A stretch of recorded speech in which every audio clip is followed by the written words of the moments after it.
right.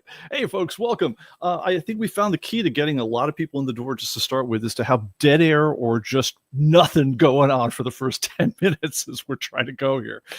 Anyway, thank you so much to Greg Hecht, our volunteer producer who's getting us going here.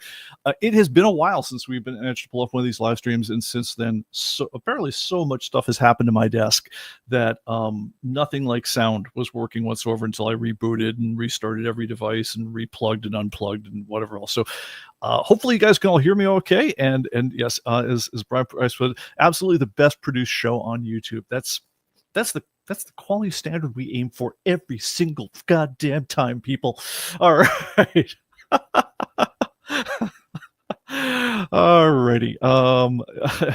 Hey, live in Ireland. Okay, got it. Anyway, so hi, welcome everyone. This is actually a big freaking news show. It'll probably be a little bit more distracting than usual because things are happening. But welcome. I'm Pete Bickford, and this is the ComicBase live stream. I'll see if the graphics are working on any form whatsoever. No, apparently not. But my email is pbickford, like letter P, Bick, B like boy, ICK, and then Ford like the car, at human-computing.com. pbickford at human-computing.com. You will need that if you need to reach out for any of the things that I was going to prompt people for if they wanted to get in touch with me. But in the meantime, we're just going to roll with it today, guys. Anyway, so welcome. Lots of stuff going on. I will, before I get to it all, I do want to say hi to all the people who showed up here and everything. First of all, number one, Greg Heck, absolute star. We got Richard Scott in the house, Oro Viejo from Minneapolis, Brian Price from Green Bay, Wisconsin, Robbie Weinberg's joining us from a typical gray day near Lake Erie. Div 187, welcome to the show. Welcome. Say hi. Agent of Camp is here. Da Libby from Roseville, California. Chris Prazel's joining us. Xandu Comics. Yeah, like I say, apparently the key to really kicking these things off is just have dead air. So anyway, welcome. So top news, and because nothing I am going to announce on this show or any other is going to beat this one. Our own Mark Castadata, you know him as the guy who deals with all of your content updates and tech support, and he's been with me for decades now, literally. Is now a new dad, and as a result, he's abandoned me here to my own devices on the show, which reminds me, I better turn off the phone, because if tech support rings through from California right now, it is actually going out to my phone. Don't take that as a challenge, people. But anyway, so yeah, we're scrambling the best we can with the idea of hanging with family leave with a tiny little family company like ours, because apparently we're providing it, whether it was in our company manual or not.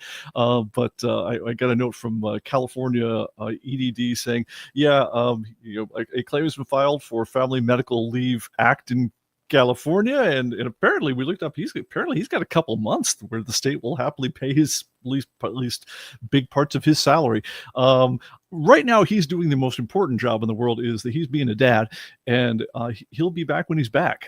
So in the meantime, the rest of us have to kind of cover, and we've been doing it. It's just been really, really long hours, so bear with us on the whole thing. We're doing the best we can.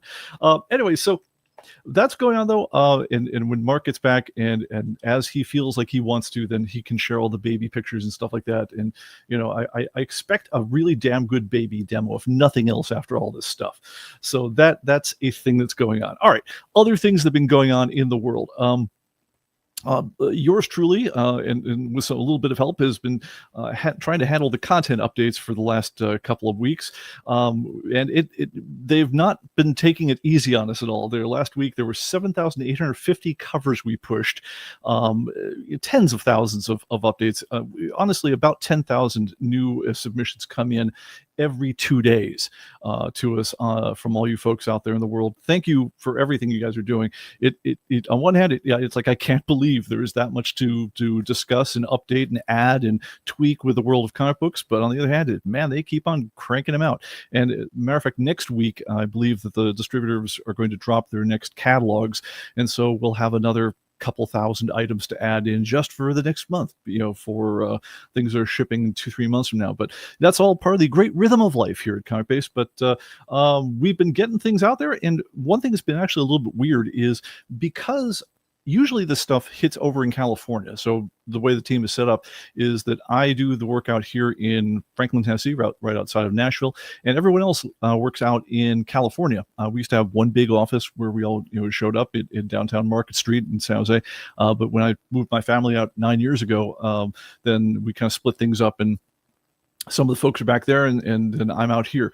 But as of late, all the content stuff has been making its way to me here, which means I'm the one who gets all the books that come in. I'm the one who gets all that stuff. And I'm actually a little bit more in sync with the rhythm of where publishers are distributing things. One thing that's really strange is that Lunar Distribution is still doing the old Tuesday night, Tuesday deliveries, so you can put them out for Wednesday for a new comic book day. That's still a thing that happens. We actually got our comics for this week bright and early Monday, on Wednesday morning. Got them right as I was walking Dodger. Saw a huge box appear on our front stoop. That's the stuff that's behind me right now, which probably blocking, you can't see. But anyway, that's Lunar. Penguin Random House, on the other hand, does not deliver one big box. They deliver about 5 boxes of various sizes, and they do that all on Friday.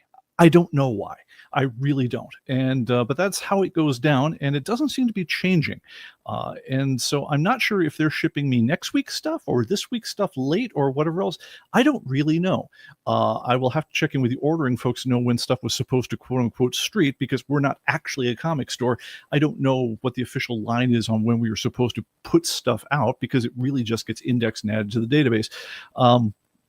But one thing I've figured out is that, especially while I'm handling all the stuff that's coming in, any comic book that has been indexed and not put away is another thing on my desk to drive me around the bend. And so I've been coping with this, and I don't know if this is good or bad for you all. And please put your comments in the notes here, put your notes in the comments. Put your comments about things in the chat. That's what it's called. Because what I've been doing is I've been basically trying to keep up with the submissions on a daily basis of new corrections. As soon as new books show up, they get scanned, indexed, and added, and I basically stay as late as I damn well need to on the day to get those all done. And at that point, I'm sitting there, I have a bit of a quandary on my hands. I can either bag and board them all up and then have them sit there on my desk and stare at me until I push the update, or I can do what I've been doing, which is push the update right then and there, knowing that in 2 days' time, the Penguin stuff is going to show up, and I'm going to have the same problem where I'll have books laying around that unless I put them into ComicBase, I have no way of putting them away, and so it drives me crazy. I really like a clean desk because it's one of the few things that's maintaining whatever shreds of my sanity are left.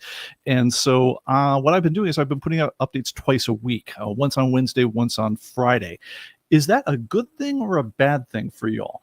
Because I could slow it down and just move things to Friday until Mark comes back and we know what we're doing again. But yeah, what do you guys prefer? I mean, are you guys in the same boat as I am, or am I a special case because I'm getting the books when I'm getting them? Let me know in the chat, because that's a thing. Let's see here.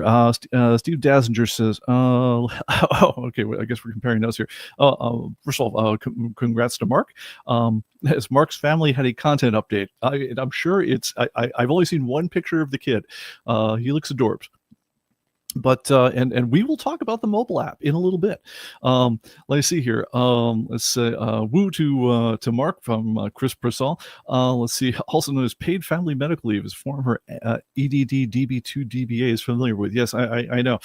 It's funny because family medical leave is a lovely concept. It really is. And honestly, the state of California has been ripping us off, and every employee, for so much money, for so many months, years, etc. I don't begrudge him any amount of money he's getting back from them on that whole thing, because they just kind of just take a whole bunch of your paycheck times infinity, and usually you get absolutely jack squat out of it in terms of your own personal benefits of unless I guess if you had unemployment, he'd get something, but that's not where we're going with this whole thing.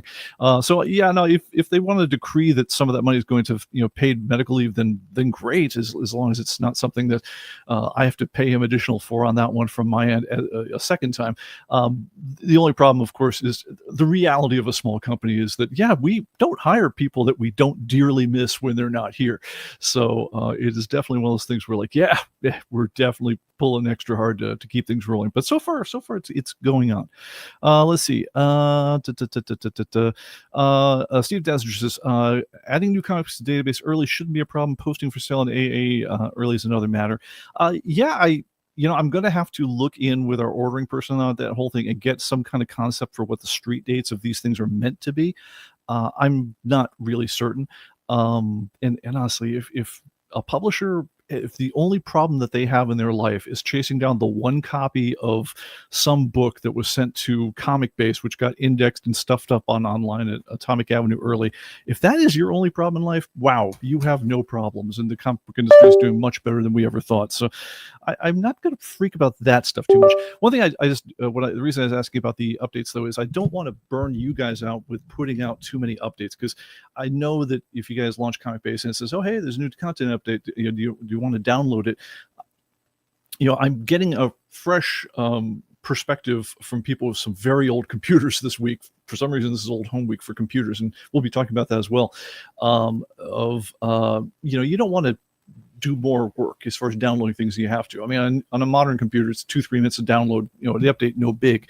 But if you've got some fossil from 2014 and it's, taking you 15-20 minutes to download an update, I don't want to waste your time if that's a thing. All right, so let me see. Waiting and one update is best for me, says Steve. We have a couple whatever's easiest. Save your sanity, who needs to update immediately? Play with comic books on the weekends. We have a vote from Brian on that one. Updates as soon as possible, says Xanadu. So I guess we got. Yeah, it's funny because I always make this a little speech of like, well, why do we? It's funny because when we signed up for new publisher accounts, Penguin Random House really quizzed us on this one. They were like, why do we even need an account? And the answer was, well, because they say we have all our distributor information. It's right out there. You could just have our form and then suck it in from that. And I was like, well, unless you guys are much different than Diamond, we will find out that what you solicit and what you ship will be markedly different. Not just in the covers and things like that, where the preliminary art obviously is not the same as the final art, but even things like storylines and artists and writers and cover prices and barcodes, it's all subject to change with nobody at all at the wheel unless someone actually gets the physical book in and checks it over. Which is why for the 20-some years that we've been doing this, we have always been getting essentially one copy of every normal comic book we can, and scanning it in ourselves, checking it ourselves, putting it up there, because we want to have that level of quality so when it goes out there. And I've definitely this last week or two of doing these ones seen some absolute inexplicable things as far as like, this is the cover you solicited from, and it's some abstract painting or something, and then suddenly it's Batman versus Deadpool, or the other ones that they're getting into now is they'll actually have covers where they will say cover redacted because they don't want to give away some spoiler, and we don't want to go have cover redacted be the official word of ComicBase. So yeah, that's a thing we do try, but that's why we have to go through the hassle of what you guys do is dealing with physical comic books. Plus, we kind of like comics, so there's that. Okay, so let's see. Dia Libby says there are numerous times I say no to the update because I don't want to wait for the update to finish. Yeah, no, fair enough. That's also an option as well. Okay, well, we'll soldier through as best we can, but please, if you guys have strong thoughts one way or another on this one, pbickford@human-computing.com is my email, and go ahead and send those in and we will get on to it. All right, moving on to next big thing.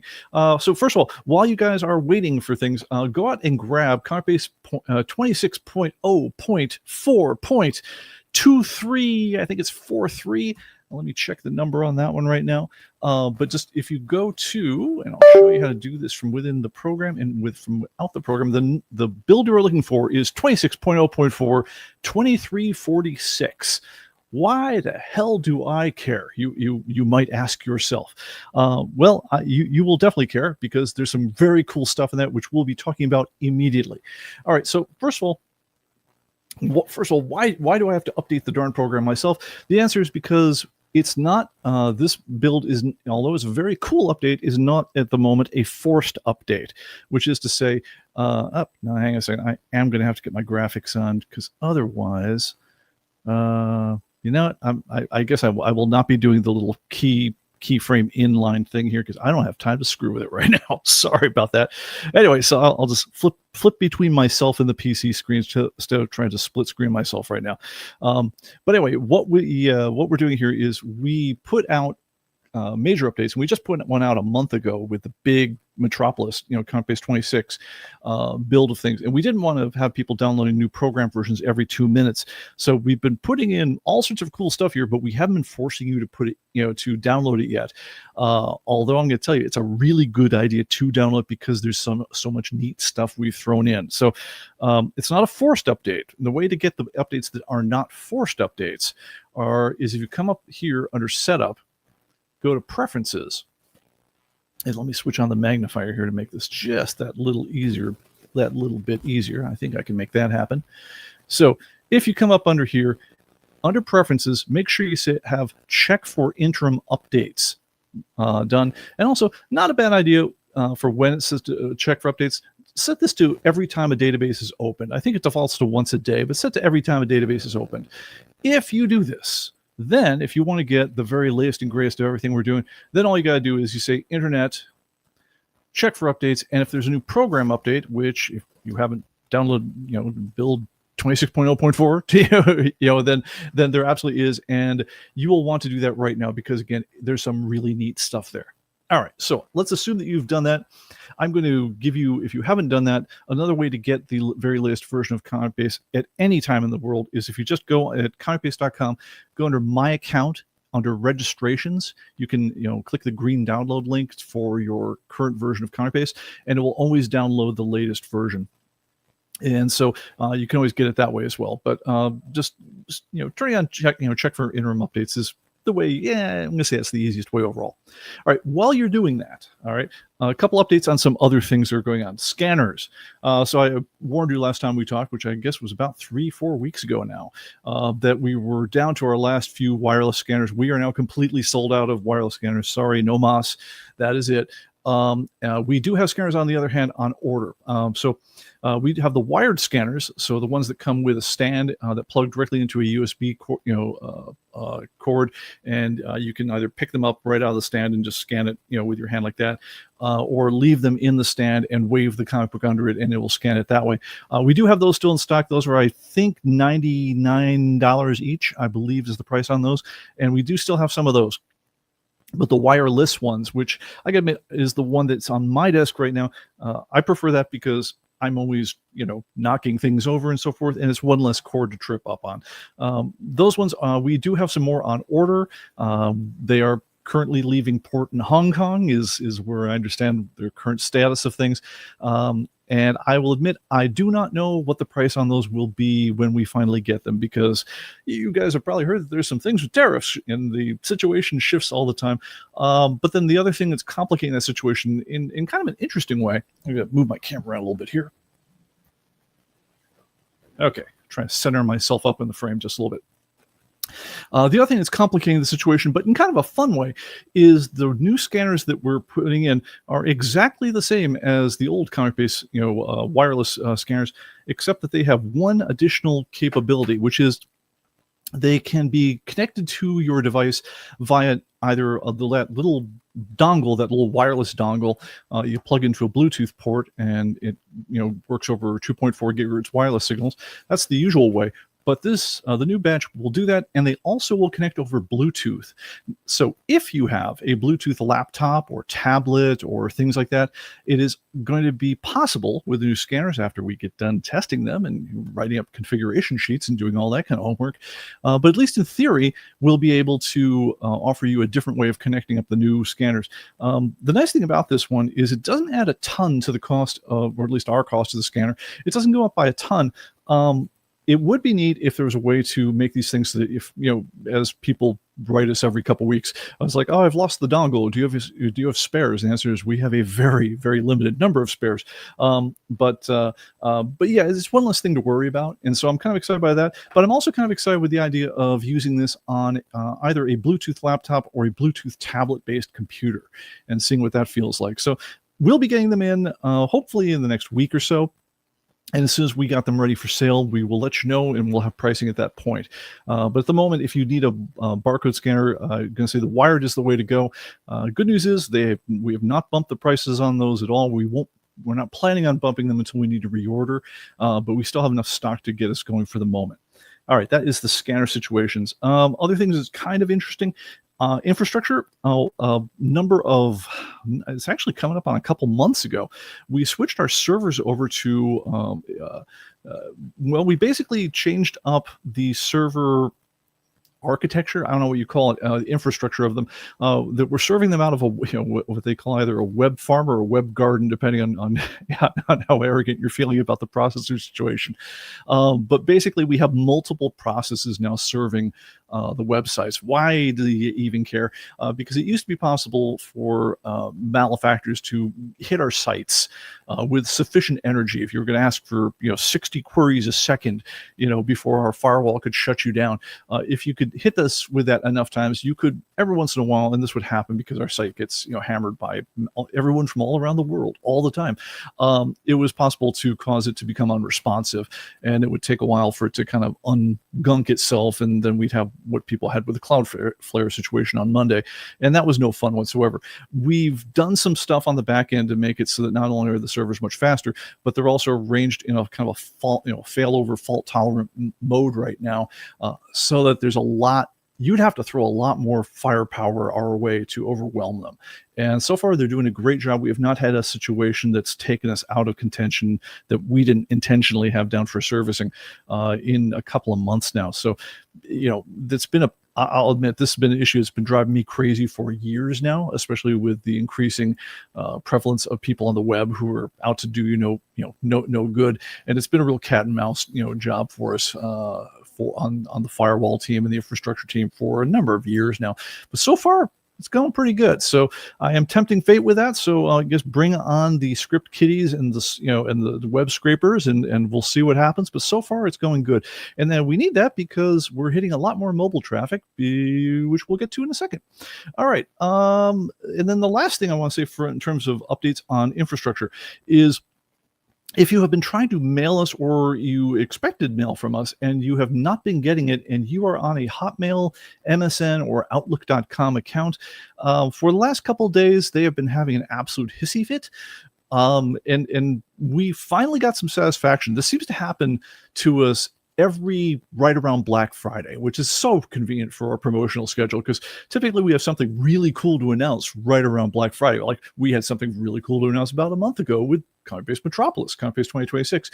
And at that point, we will send out a note, and then everyone on those Hotmail accounts and everything will get the initial note, and then it looks like everything goes dark from us for some period of time. And what that typically has been is that the web management for these free mail services, they're all running common by Microsoft. They've been, for the last couple of years, we've been having this whole dance with them where we have to say, look, no, we're not spamming anyone. We just had something that we had to send to a rather large, unusual amount of people right then. So you don't need to start blocking our mail, and it would underwind itself after a couple of days. But it actually, we've been having trouble for about a week on this, and it's been driving us a little bit nuts. But this was one of these weird productive conversations we had with the folks out in Bangalore or wherever they are. I'm just basing this based on the first names of the people who are responding.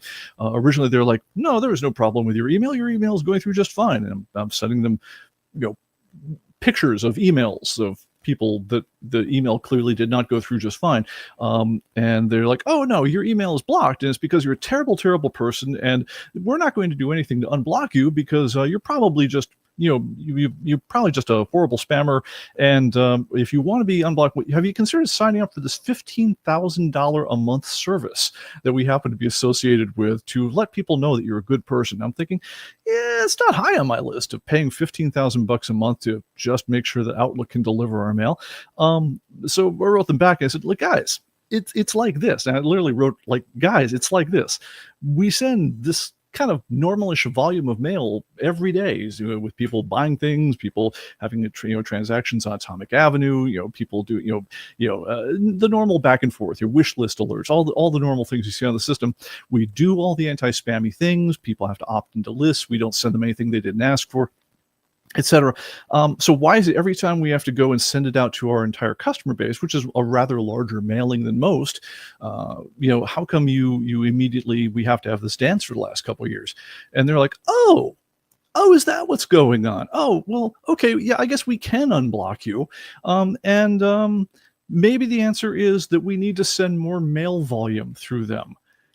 I don't know. It's really strange because apparently the thing that was triggering them wasn't what we all thought. We all thought it was, they don't like some configuration of our mail server. They don't like that, a lot of people like Yahoo will have, if some infinitesimal percentage of the people who get the mailing mark it as junk mail. And it's a small number. It can be like half of 1%. If like half of 1% of people who get a mailing mark it as junk, then Yahoo will just stop delivering that mail, and so forth. So it's like, we always want to make sure we are never sending you things that you think are junk. So if you think it's junk mail and you say unsubscribe, we don't send you more mail. that's the last you will hear from us on a promotion. So we've always been very careful about that, but we're always like, why are you guys going nuts on us? And it really has to do purely with the volume of mail we typically serve. And so it's like, well, I guess we could handle that from two different angles if that's really what you're doing. Because maybe for the moment you will be on your whitelist and you'll deliver our stuff for us, or maybe we kind of just need to dampen it down or ramp it up slowly. So it might be that the thing that we need to do when we're doing things like this, sorry about that. It might be the thing that we have to do at this point is when we do send out big announcements to people on those Hotmail servers or things like that, is we might need to slow roll them so that we literally send a certain amount per hour and then stop for a while and then send another certain amount. And we just kind of even out the volume. That might be the key. So we'll see. If you guys are on those servers and you haven't gotten any mail from us, but you've expected it, please, if you send it to us, we will get your mail. If we send to you and you were expecting a response but you didn't get one, it's probably not that we were blowing you off. It's probably that your service was bouncing your mail. But please reach out to me, pbickford@human-computer.com. Let me know what you think. And like I say, as always, we only want to send mail to people who want to get it. So if you go to ComicBase.com, you go under your profile, do check the little check boxes for mail that you do want to see. And I would definitely suggest you check the one that says, special offers and promos to customers only. That's a pretty good list to be on, just saying. But definitely uncheck or unsubscribe for anything that you don't want to see. And that's a much nicer thing to do than hitting the junk mail button. I know it's really easy to do, very convenient to hit the junk mail button on your spam thing. But when you do that, if we're lucky, they send us a note back saying, this guy thought your stuff was junk, and then we remove you from the list.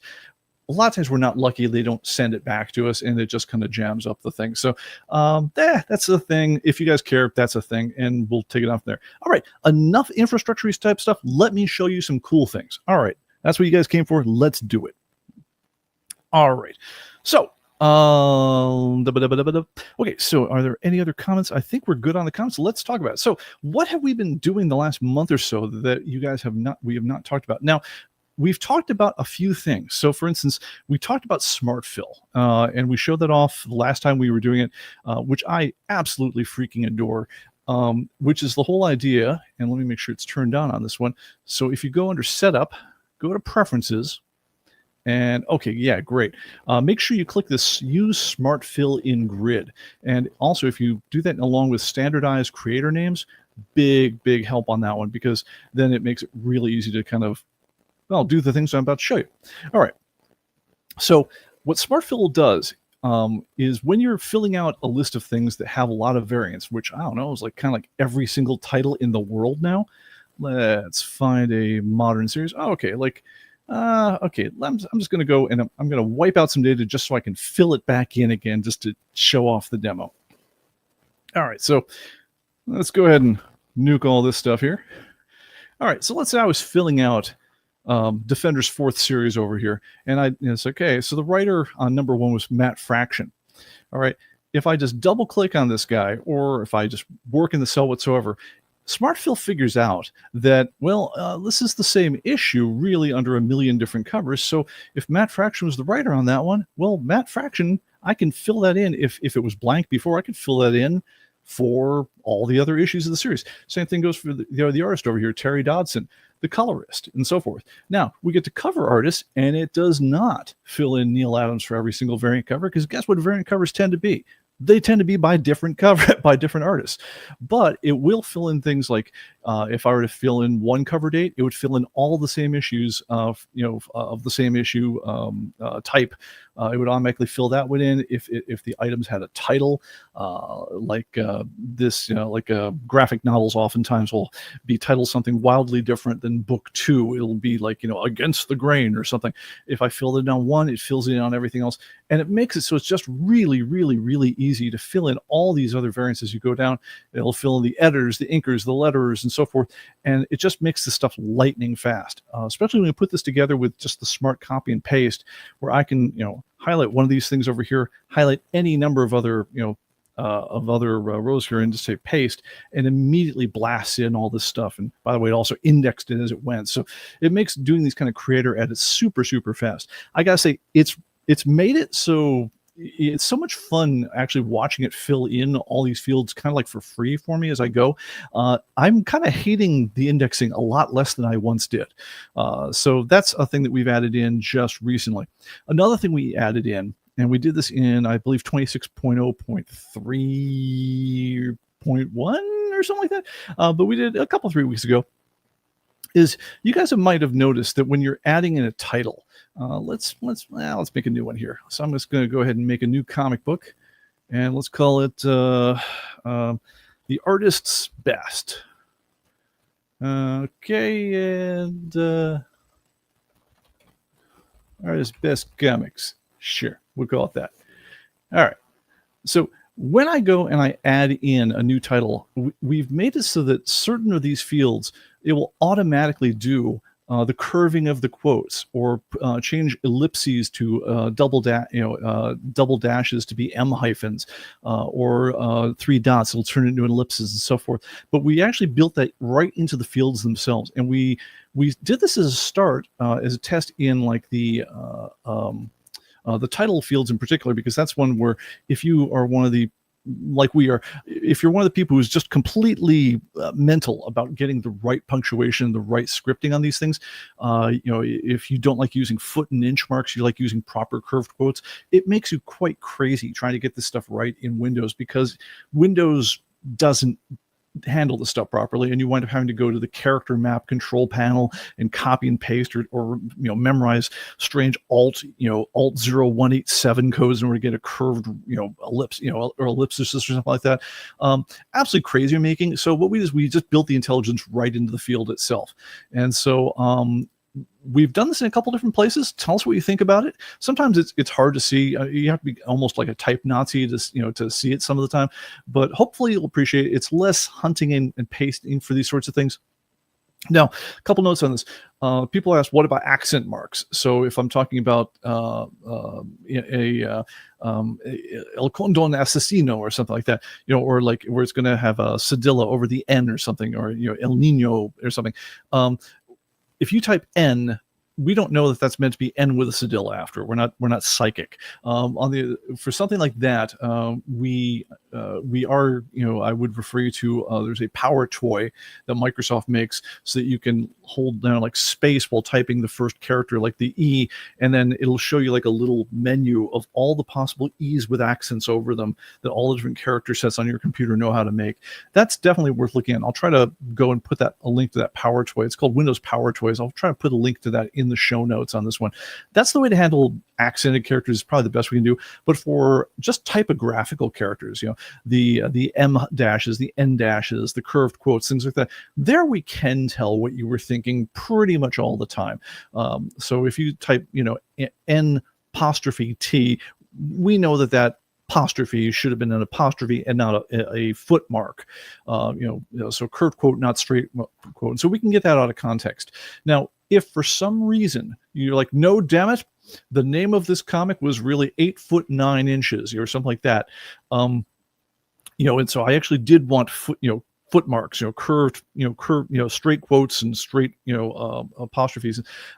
Yes, if that's true, you can still type them in. Matter of fact, if it's anything involving numbers, we actually know that you didn't mean for that to be a parenthesis, and we won't do it.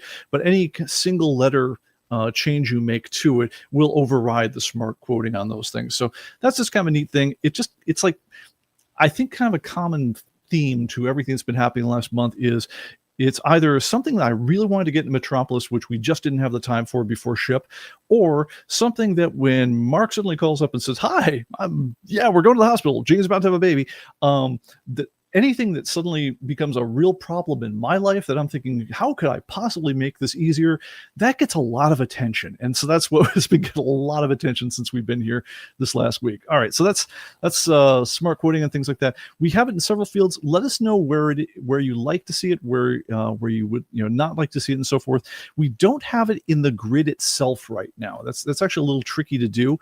But if you're going and you're editing, like say storyline names and things like that in the individual titles like that, there it is easy for us to add those into those fields right there. So we can do that.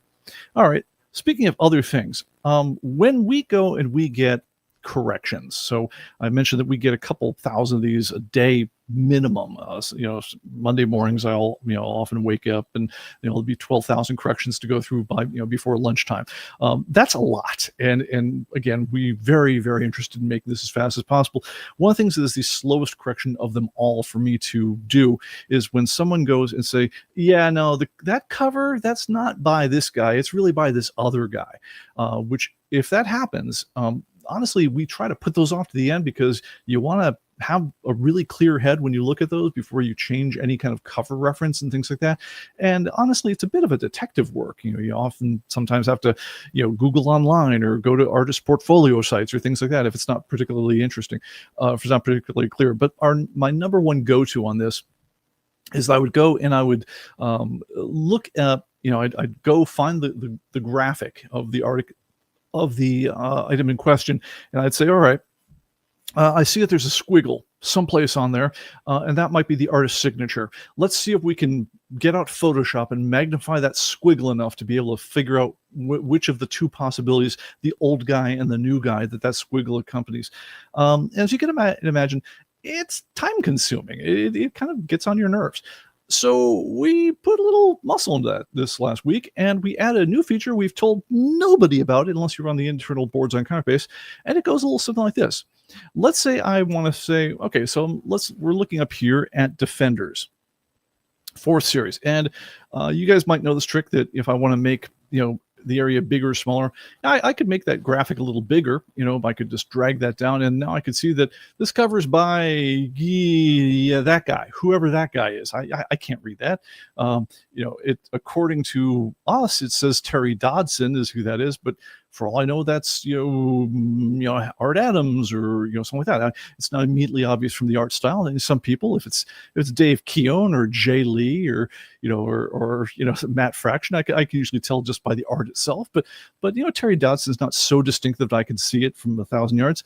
Well, we added this new cool thing here, where now if you just click right there, it magnifies whatever you just clicked on to become much, much larger. And there I can tell it's actually Terry and Rachel Dodson, which completely matches what we put down here in ComicBase, is that the cover's by Terry Dodson, and cover inker, is his, I guess, wife or partner, Rachel Dodson.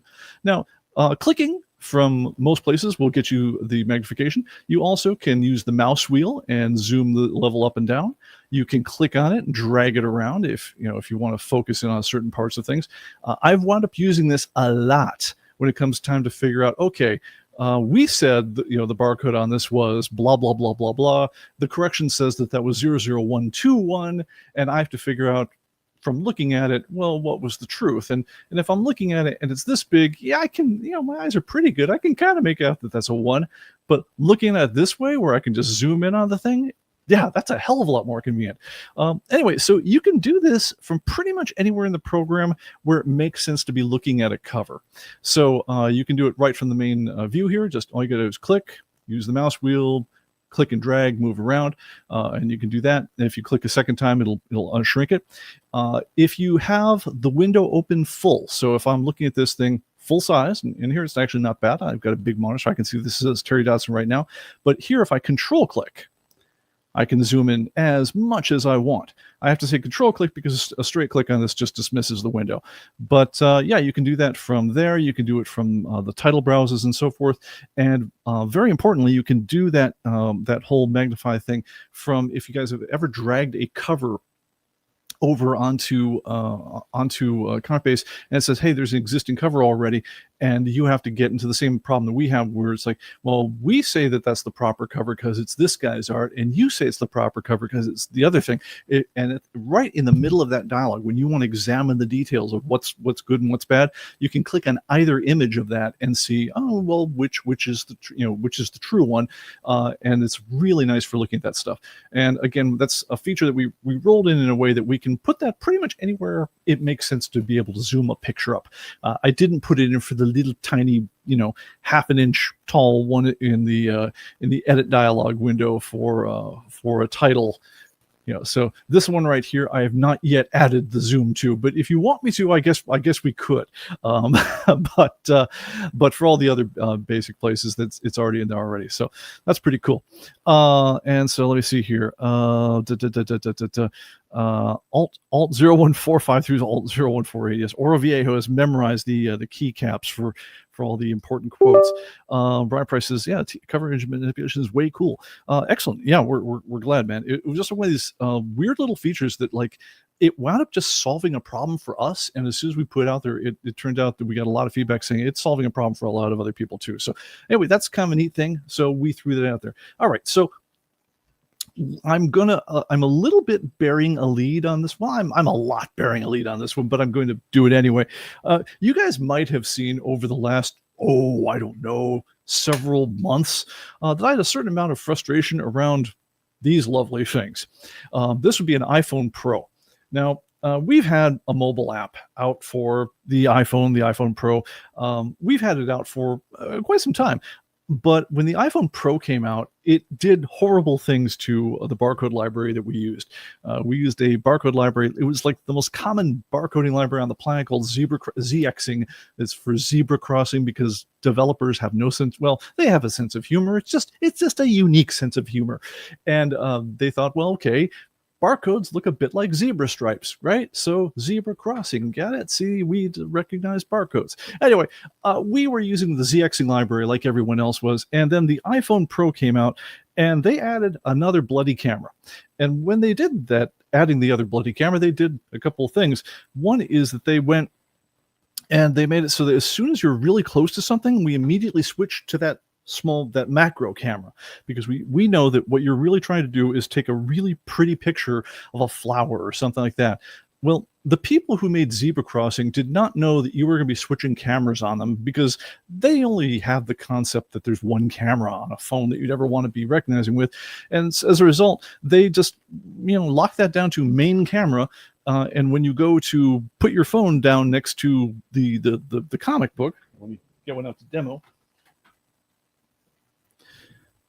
So here's Murder Podcast Ashcan. When I get my phone out and I try to get close to that barcode there, we get in this weird situation where when I'm close enough for this thing to be big enough on the screen for me to see, it's actually using the wrong camera. And so it's out of focus. Looking at it from the main camera's view, it's blurry as hell until I get so far out. Oh, look, we finally kicked in the main camera view and we're in focus now. But now the barcode itself is so far away, it doesn't take enough of the screen to have the image captured. And we were sitting there as developers of a free app thinking, well, that's kind of a pain in the butt. I wonder what alternatives there are. And then we spent quite a lot of time and money investigating literally every single alternative on the planet for that. Turns out there's a lovely app that will recognize these things very well. And the problem is they charge you per scan, which if we were charging you money for using the program would be one thing, but it's the sort of thing where, like, I could release this thing at Comic-Con and have 20,000 people download it, and I'd come home from the trip and I'd get a bill for a couple $1,000 from just the people who were scanning things at Comic-Con. And I'd be like, and how much money do we make by putting this app out there? And the answer was, well, it was free app, so we made no money. And I'd be like, that does not sound like a good financial model. So we did not use that library. But then it turned out that every other library on the damn planet doesn't work. It's either using the wrong scanner, or more commonly what it would do is it would perfectly well recognize the main barcode, but it would not pick up the supplementals. It's those little digits on the whole thing. So what we spent our time doing, and went round and round on this one for about a year ago, we figured out we had to take control of our mobile app, really make it ours. Because beforehand, what we would do on the mobile app is we kind of spec'd out what we wanted to have happen on it. We did the back-end web stuff, but then we threw it over to outside developers to actually write the code for, because we didn't have that expertise in-house. And that was, it was fine. It got the job done, kind of. But then when things happen, like your barcode library breaking, it puts you in a position where suddenly everything is a really big deal to deal with it. Not to mention just things like, dark mode would get a little wonky. And then you'll be like, well, can we fix it? And the answer is, well, no one here actually knows how to fix it, because we don't have that expertise. And the process of trying to get the developer back involved and round, months would go by for things that ought to take like a day.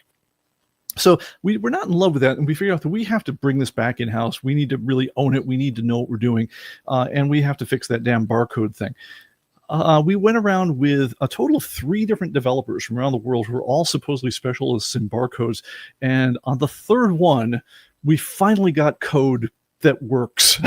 and joy, glory, hallelujah, thousands of bucks and money, and time and everything else that, down the whole thing. Yes, we finally have a barcode scanner that works again, including on the wonderful iPhone Pro. And it's also much faster on the Android as well. And then we basically took that and then we rolled it into our own app that we've been crafting.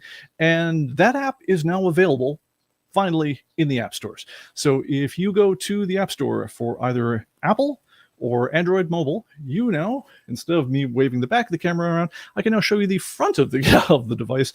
And yes, you can now download ComicBase Mobile, a brand new, completely redesigned, completely new technology, completely every new damn thing. Although, ironically, it's a lot very similar interface, except the interface works now.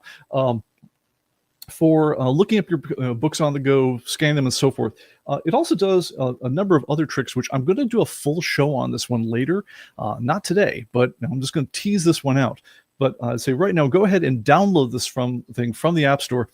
I'm going to say this is something that was such a heavy lift to get this going, that when I make a great deal of news, noise about it, like when you see big announcements from this whole thing, I want to make sure that not just us, not just our friends, but a fair cross section of all of y'all have taken the thing and done whatever weird things people do with apps on whatever weird devices they have flying around.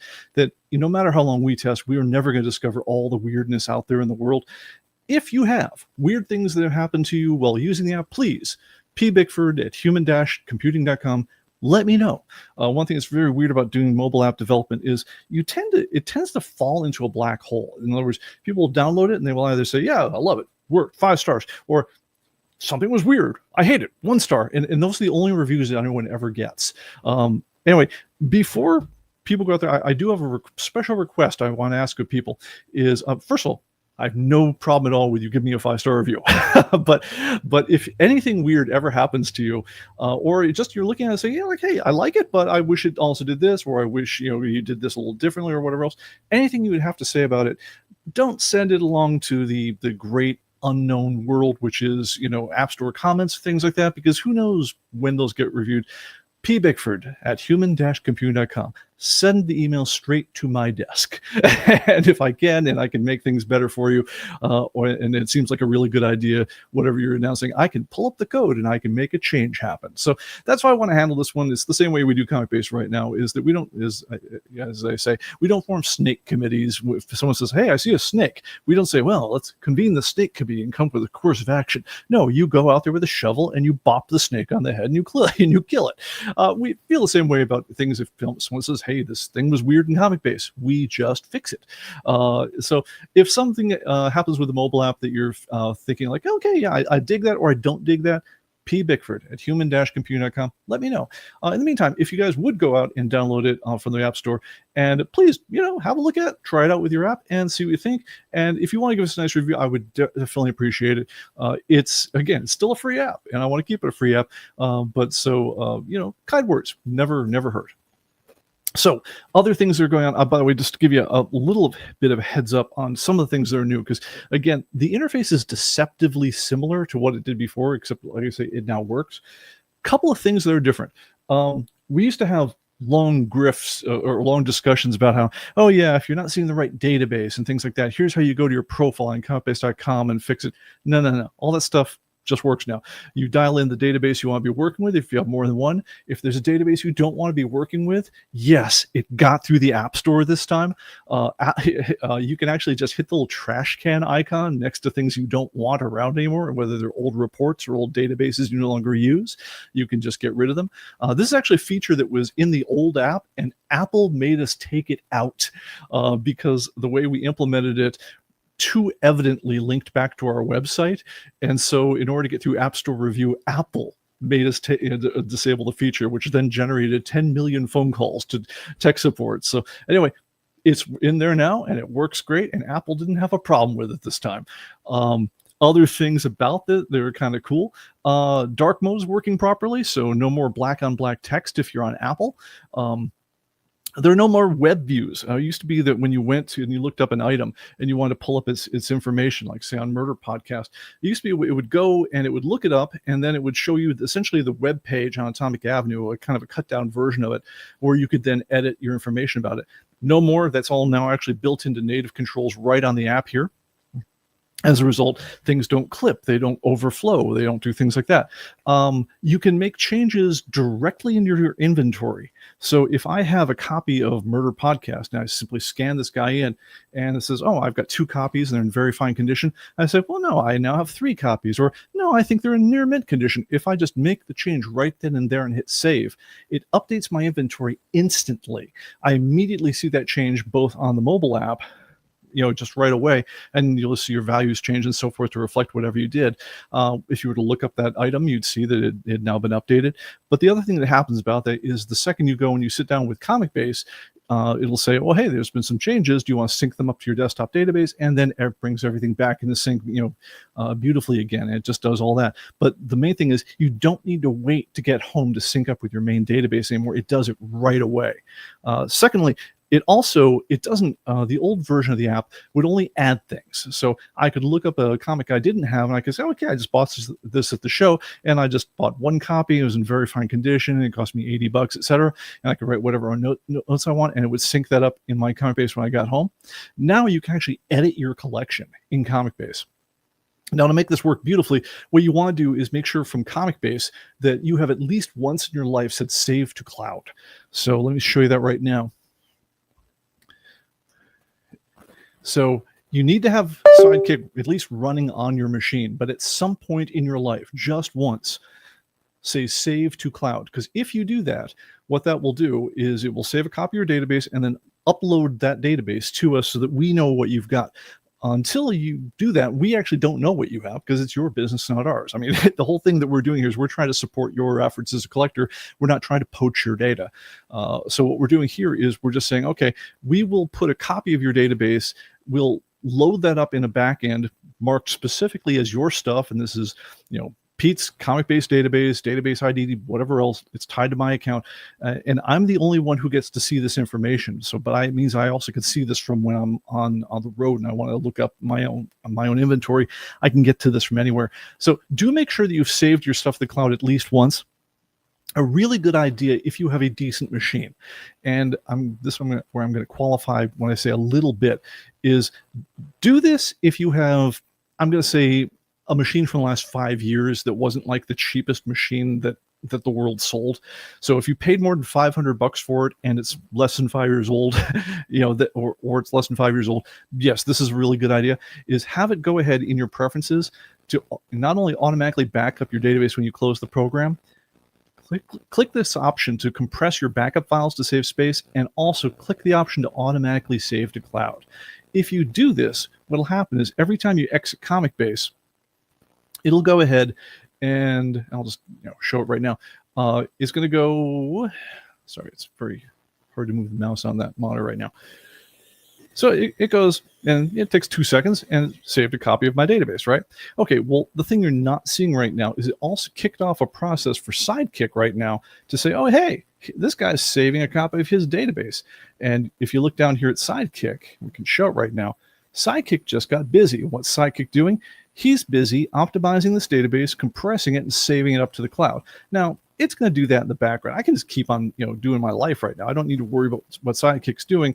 At some point in the next, 20 minutes or so, that database is going to be fully updated, and it's just going to just appear on my web, on my web browser. And yep, and here's new stuff that I could put into my stuff.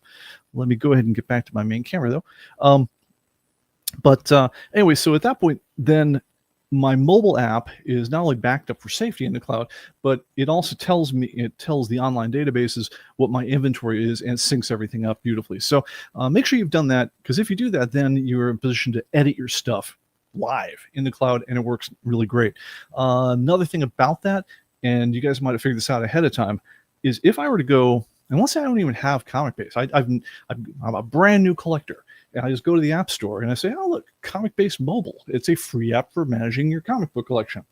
Well, one of the announcements we made with Metropolis is that every version of ComicBase now, including ComicBase Free, is now entitled to use the app.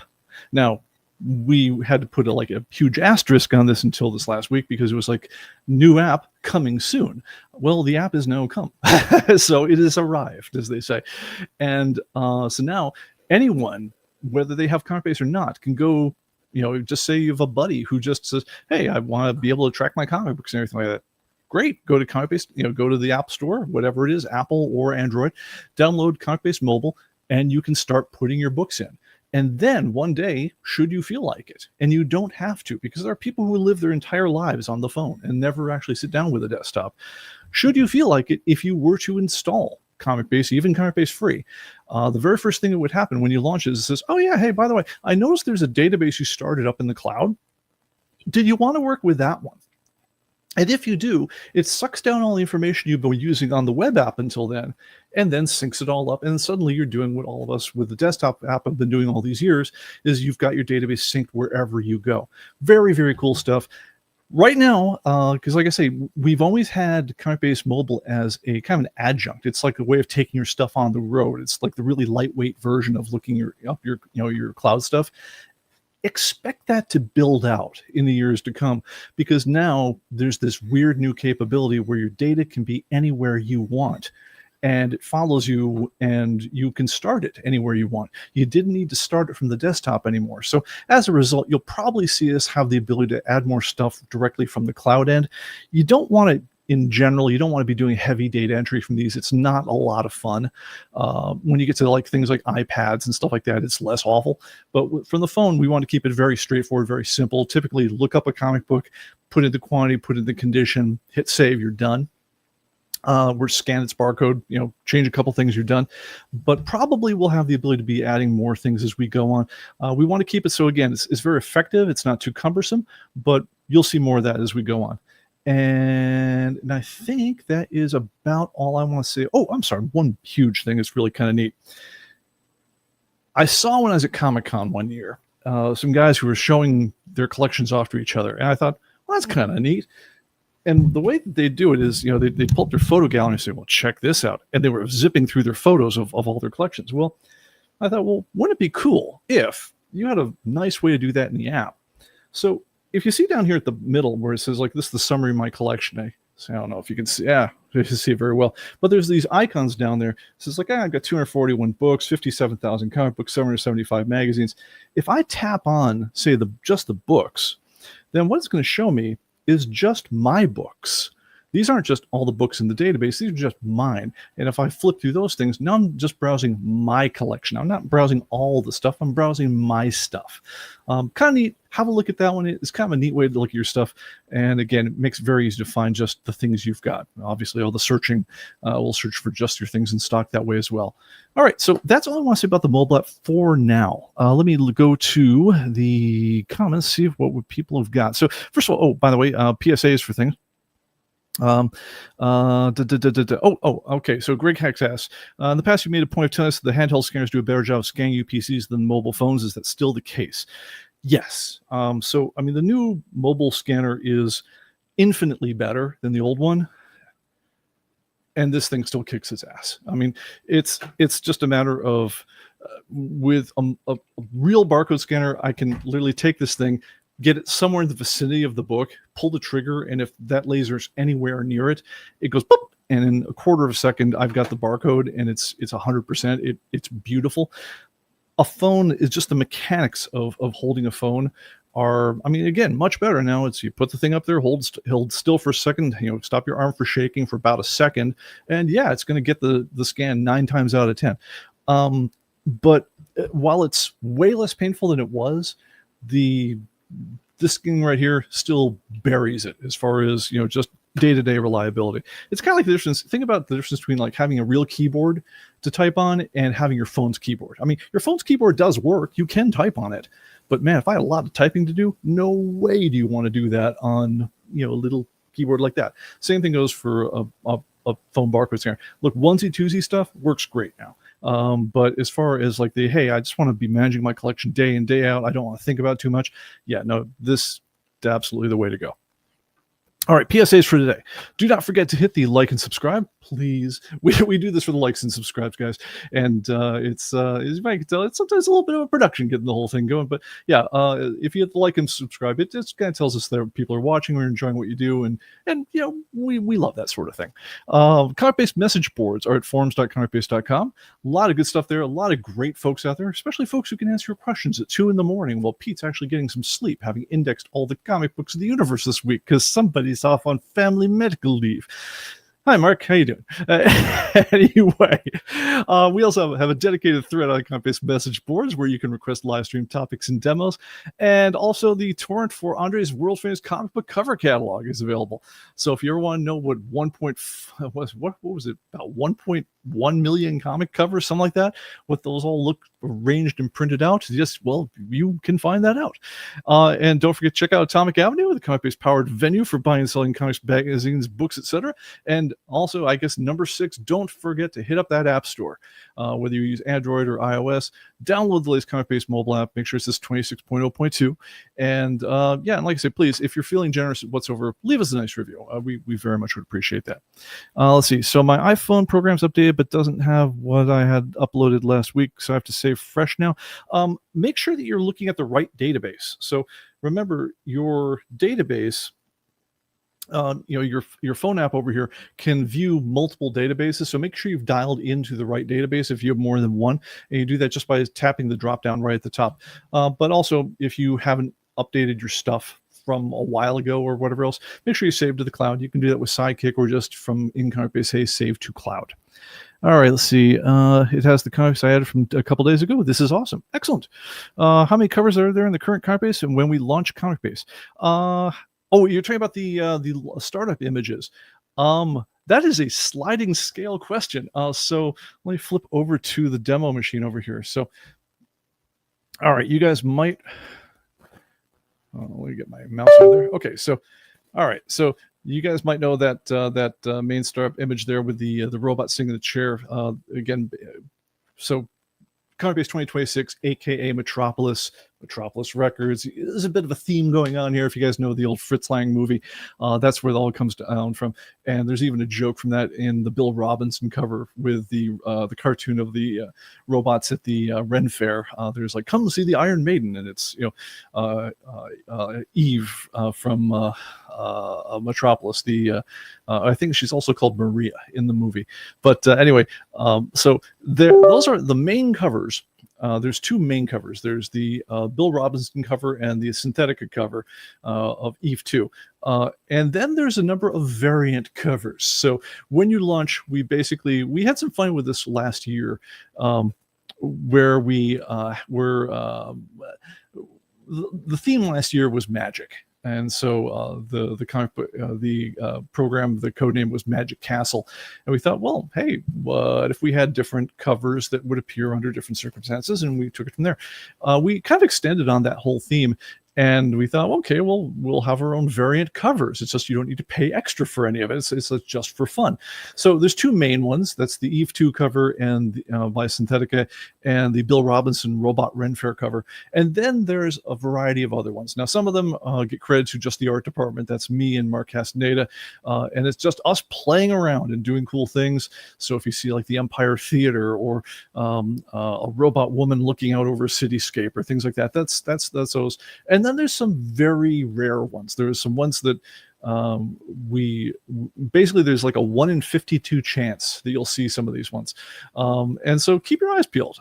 There's, I believe, a total of 8. If you look at all the covers at the moment, but, and then here's where we got it a little clever, tricky. Brian Stewart, absolutely fantastic guy, customer. He likes playing with art and has done some amazing stuff. And he gifted us with a couple of really cool specialty comic covers that we ran during Halloween. And what we did with that is we have one that appears rarely, which is it's like a guy sitting outside a comic shop, looking at comics, the whole thing. And then there's horror versions of those ones, including a werewolf and snakes slithering out, a tentacle slithering out, to harass the kids and so forth. We ran a bunch of those during Halloween. We're probably going to run specialty ones during the Christmas season as well.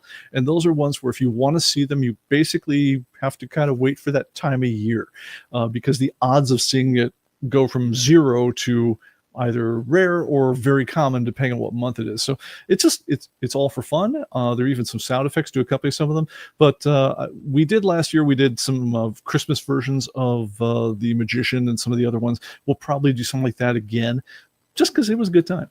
And so, yeah, like I say, the number varies, but I believe there's 8 primary ones that are available year round in the database. So watch them as you go, because if you blink and they'll miss them, especially if you have a fast machine.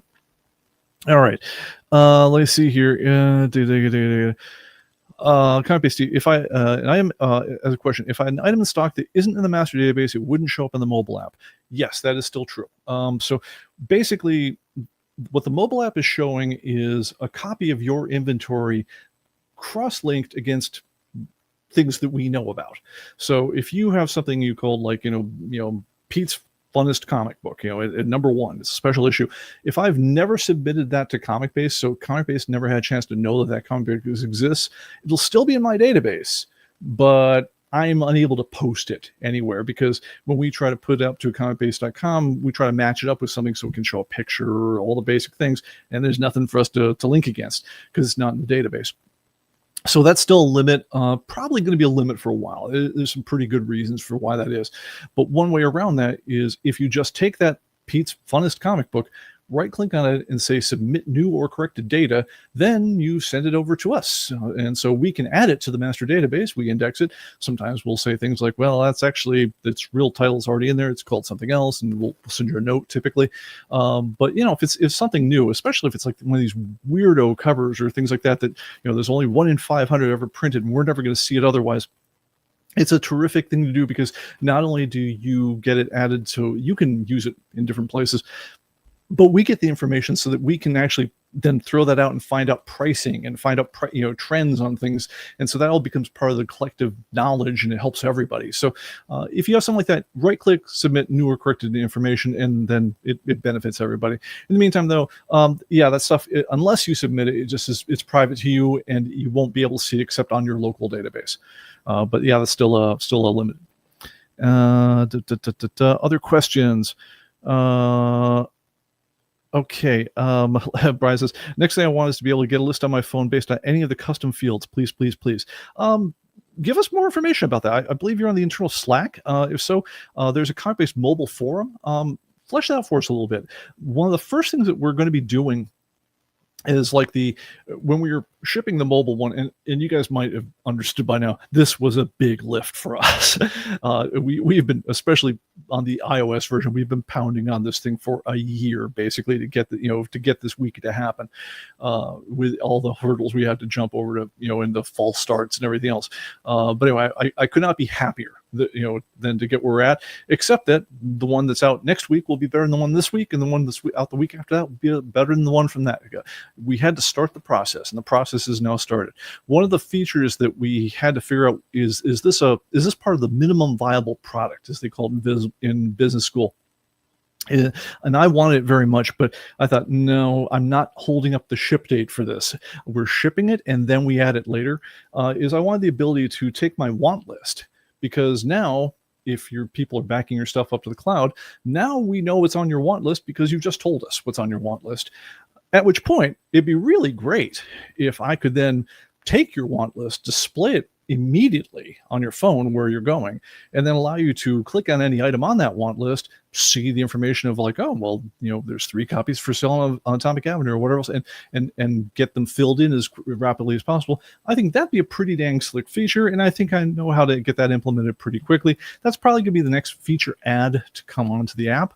At some point, we'll probably add enough things onto the app. You'll probably see some navigation change around and stuff like that, because we start out with a very basic idea of what we want the app to be able to do. It's probably going to build out some, but we want to make sure that what we're doing is as clean as we can possibly make it as we go. Let me see here. Will the mobile app eventually be able to do a cover scan? Not all books have a barcode. Maybe. So the trick on that one, realistically, if I had a book that was in here and I want to look it up, like let's say murder podcast, like let's say for some reason this did not have a barcode, I would just type MURD and I'd be looking at Murder is Fun, murder podcasts. I'd say, oh, murder podcast. I'd click on it, and 2 taps later, I'd be looking at the book. So, it's not like it's hard to find things. It's really fast to look things up by their name. It's actually probably far faster than it would ever be by trying to match up pictures. That being said, there's a geeky part of me that kind of likes just the idea of the challenge of saying, well, we just happen to have probably the biggest art reservoir of high quality images of comic books going.